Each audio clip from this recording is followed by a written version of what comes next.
உருவமாகி அனபையை பிரபாய் ஒன்றாகி பிரம்மமாய் நின்ற ஜோதி பிளம்பதோறு மேடியாக கருணைக்குள் முகங்கள் ஆறும் கரங்கள் 12 கொண்ட ஒருத்துக்கு முன் வந்தான் குதித்தனன் உலக பையை என்று ஈசனின் எச்சக்கண்ணில் தோன்றிய சிவசுப்பிரமணியத்தை எனது குலக்கடவுளாகவும் என் தெய்வமாகவும் நெய்திரைந்து மனவரிகேன் படிய தொடங்குகின்றேன். கந்தா கடம்பா கதிரி வேளா குள்ள தெய்வமான முருகப்பெருமான தொழில் காரியத்துக்கு செல்வமானால் எல்லாவிட காரியங்களுமே தங்கதனை என்று விக்கணம் இல்லாமல் முருகக்கடவுள் வெற்றியை தேடி தருவார் அப்படின்ற காரணத்தினால முருகனை கந்தனை கடமனை கார்த்திகனை துணி என்னுடைய பணியை நான் தொடங்குகின்றேன். வேலெடுத்துக் கொடுத்தவள் வினைகளை அகற்றி விடுவார் என்ற முருகப்பெருமான தொழில் செயலை தொடங்குவோம். என்னைக்குமே முருகனுக்கு அடிமையா தான் இருக்கணும். தமிழ் கடவுள் அல்லவா, அதனால முருகன் என்ற ஒருவனுக்கு நான் அடிமை, தமிழ் முதல்வனுக்கு எனது உள்ளம் முழு உரிமை, தமிழ் முதல்வனுக்கு எனது உள்ளம் முழு உரிமை.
மீனாட்சியின் கிருபையோடு தூங்கா நகரம் என்று சொல்லக்கூடிய மதுரை என்பதிலிருந்து இங்கு அற்புதமாக அருள் பாலித்துக் கொண்டிருக்க அத்தனை தெய்வங்களுடையும் அருளை பெறணும் அப்படின்னு சொல்லி தை திருநாளை முன்னிட்டு இங்கே நடத்தக்கூடிய அற்புதமான அந்த விழாவில் கலந்து கொண்டு அந்த தெய்வங்களுடைய அனுக்கிரகத்தை பெறணும் அப்படின்னு சொல்லி இவ்விடத்திற்கு நம்ம எல்லாம் வந்திருக்கோம். எல்லாரும் நிச்சயமாக எல்லா இடத்திற்கும் சென்று வர முடியாது. அப்படின்ற முறைக்கிணங்க மதுரையில் மீனாட்சி, காஞ்சியிலே காமாட்சி, காட்சியிலே விசாலாட்சியாக இருந்தாலும் ஒவ்வொரு ஊரையும் ஆதிபராசக்தி நமசமாக அருள் வாழ்த்துக் கொண்டிருக்கக்கூடிய அந்த அம்பாளுடைய அருளும் மக்களுக்கும் கிடைத்து நம்மளுக்கு அனுகிரகம் பெறணும் அப்படின்னா என்ன பண்ணணும்? ஆத்தால வணங்கினாத்தான் அவளுடைய அருள் என்பது முழுமையாக நம்மளுக்கு கிடைக்கணும். அப்படினால ஆத்தால வணங்கிறோமா?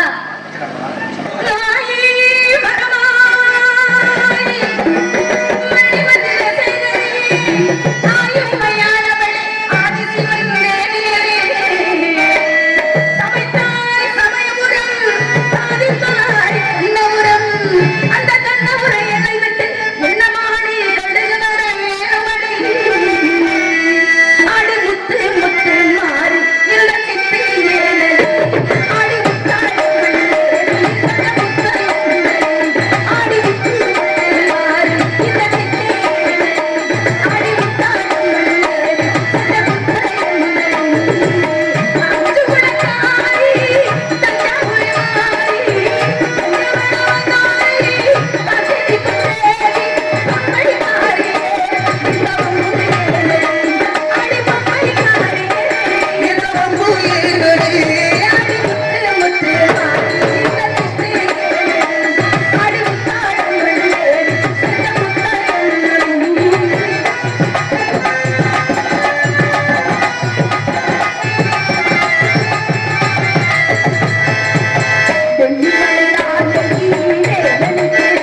விற்பன் சிலம்பன் காணவர் புறவர் குற்றவர் ஏனர் பிள்ளரை காணக்க நடார் என்னும் 8 வகை இலக்கியனரைக்கும் ஒரே ஒரு தலைவனான என் தந்தையானவர் பாகுபாடு இல்லாத காத்தொருதோல் முன்னோர்கள் வழிகளிலே நானும் நடந்து என்னுடைய மாதாபிதா சொல்லித்தவராது மற்றவர்கள் போற்றவர் மாற்றார்கள் வசை கூறாது ஆசான் இட்ட வழிகளிலே ஆச்சாரன் சிறிதும் குறையாமல் வாழ்விட்ட காரணத்தால கதையின் பிரகாரம் சோழவள நாட்டில் ஒரு பகுதியான தொண்டை நாட்டில் இருந்து சின்ன கிராமமான சிற்றும் அப்படின்ற இடத்தில் இருந்து வள்ளியாகிய நான் இவ்விடத்திற்கு வந்திருக்கேன். எதுக்கு வந்தேன் அப்படின்னா, தாயில் சிறந்தது ஒரு கோவிலும் இல்லை, தந்தை சொல்லிட்ட இந்த உலகத்துல என்ன பொறுத்தவரை மந்திரம் எதுவும் கிடையாது. எந்த ஒரு குழந்தையும் தாயினுடைய சொல்லையும் தொந்தையினுடைய சொல்லையும் மதித்து நடந்தமான நிச்சயம் எதிர்காலம் என்பது அவர்களுக்கு சிறப்பாக அமையும்.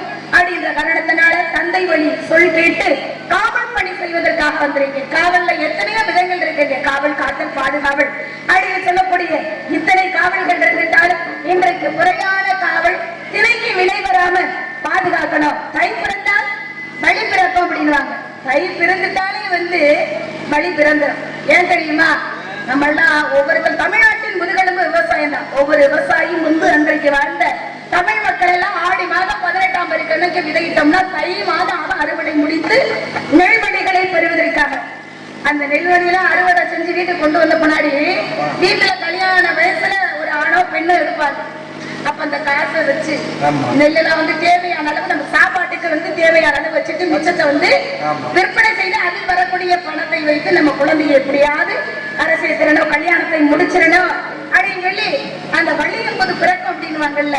அதனாலதான் தை பிறந்தால் வழி பிறக்கும் அப்படின்னு சொல்லி வைத்திருக்கிறார்கள் முன்னோர்கள். அப்படினால தை மாதம் அப்படின்னாலே பொங்கல் தானே. எப்படி பொங்கல் எப்படி வைக்கணும்? பொங்கல் பொங்கிது பாடும் பொங்கிது பாட்டு செல்லடியோ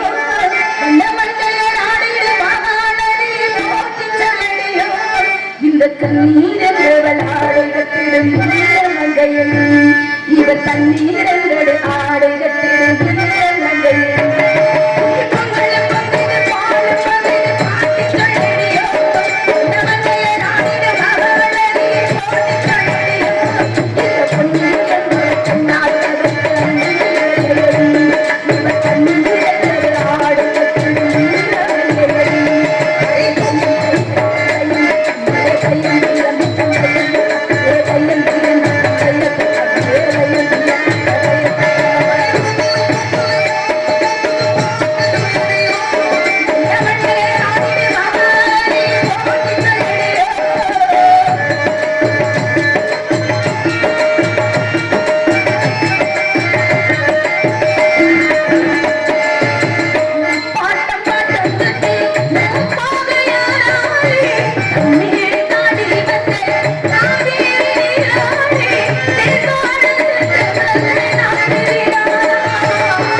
ஒவ்வொரு தமிழரும் இயற்கைக்கு நன்றி செலுத்தக்கூடியதான் அந்த தமிழ் திருநாள்.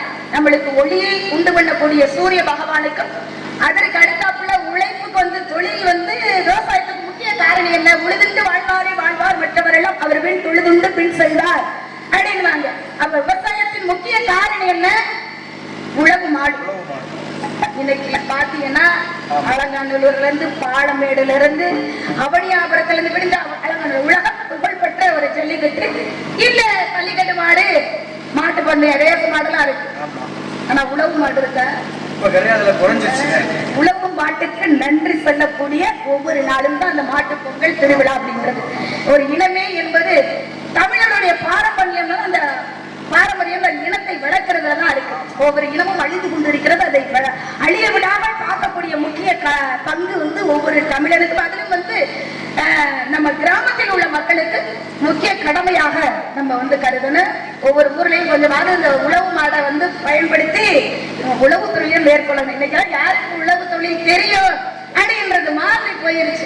இப்படி எல்லாம் பழமை எல்லாம் அழியாமல் கொஞ்சம் கொஞ்சமா நம்ம காப்பாற்றணும். அதுல தன்மைக்கிறேங்க இந்த காப்பாத்துறதுனாலதான் நான் தமிழச்சியாக தமிழ் கடவுளான எல்லா மொழிக்கும் இறைவன் எங்கேயுமே கிடையாது.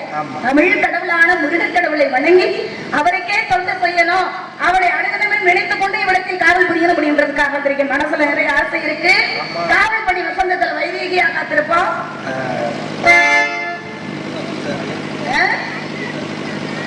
பொங்கல் நாள் வேற ஒன்று கிடையாது. இந்த கை நாள்ல அதுக்காக பாக்குறேன் அப்படின்னு ஒவ்வொரு மாதமும் ஒவ்வொரு சிறப்பு இருக்கு. தமிழ் மாதத்துக்கு ஒரு சிறப்பு அப்படின்னா பொங்கல் வைக்கிறது தான். அந்த மாதிரி இன்றைக்கு வசந்தத்திலே வைதீகியாக